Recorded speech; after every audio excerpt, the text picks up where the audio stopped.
It is currently the morning of the 7th of May, 2020 in the Western Pacific. Today I'm talking about Invest 95W. And this area possibly could become a tropical depression. I do not expect a named tropical storm, but we do have a low-level circulation that is likely going to bring an increase in rainfall across the Philippines. And let's actually take a look at the satellite picture here. See what I'm talking about, this big, broad area of convection.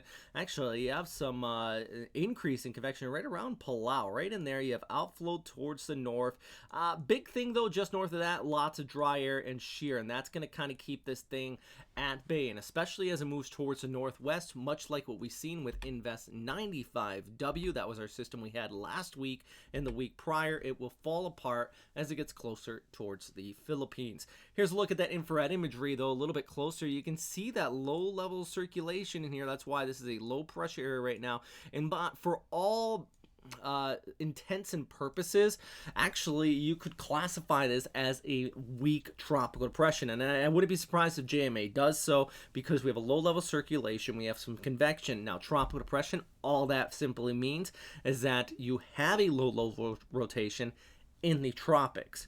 That's it. Philippines names tropical depressions. So this could get a name by Pagasa. I think that would be overdoing it, because once Pagasa does put a name on it, it does start to worry people a little bit. I don't think this is anything that you really need to worry about out here. Actually, on visible satellite imagery, you can also see kind of where we have that convection blowing up there as well. Just there towards the east of Palau. Definitely going to bring an increase in rainfall as you go ahead throughout your day here on your Thursday. Let's take a look at this, though, and another thing I kind of want to show you as we look ahead. The main point, it is a weak low pressure area right now, not a tropical depression, although it could, but I don't expect it to become a tropical storm. Rainfall actually going to be the main impact across the Philippines, specifically across Visayas and Mindanao. It could even increase some rainfall a little bit further towards the north there into parts of Manila. Now, the big thing I said is I don't expect a tropical storm, but a tropical depression is possible, and the rainfall is going to be a big issue with this, or really the main issue. I shouldn't say a big issue. Across Mindanao, you get that increase in precipitation, and some of these areas in the darker reds indicating upwards of about 50 to 100 millimeters. That's enough to cause a localized flooding, but from everything I've seen, really, you kind of need the rain out here across the Philippines, especially a little bit further towards the north into Luzon, where this could even interact with a shear line, and you can see on that rainfall outlook, look right in there. Actually, some pretty decent rainfall taking place there from Subic over there towards Angeles, and really extending across towards the east as well.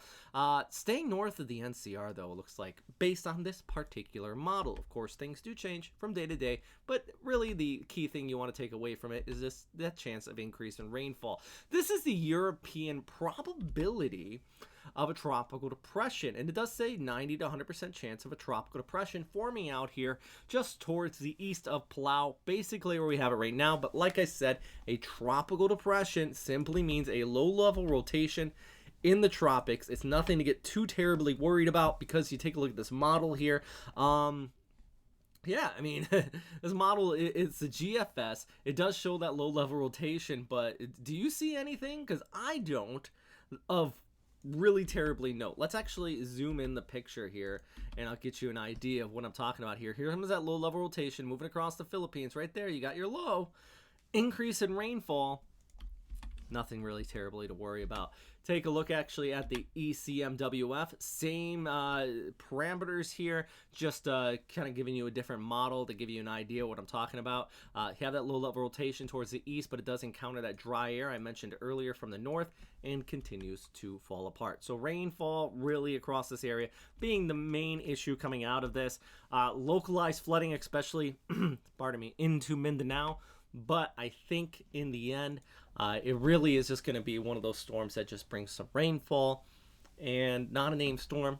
Not going to be looking at wind damage or anything like that, and not going to be looking at anything like storm surge. But still something interesting to keep an eye on, since we are getting more and more into tropical season. On average, in the month of May, we typically have at least one named storm system. We're not there yet. We're already 9 days or 7 days in, a full weekend. We haven't had a named storm system, but the tropics really trying to put something out. It's more active than the Atlantic, tell you that. Anyways, that is all for today. Yeah, if you have any questions, comments, or suggestions, please let me know in the comment box down below. By the way, yeah, I look a little bit goofy. I tried to cut my own hair, and it turned out like this. Great thing about posting on social media instead of on TV, which I no longer work on, is that you can directly comment and let me know how wonderful this is. Anyways, guys, stay safe and stay healthy out there. Yeah, that's why it's illegal for me to go get to the barber, so staying healthy. All right, guys, as always, yeah, thanks for watching.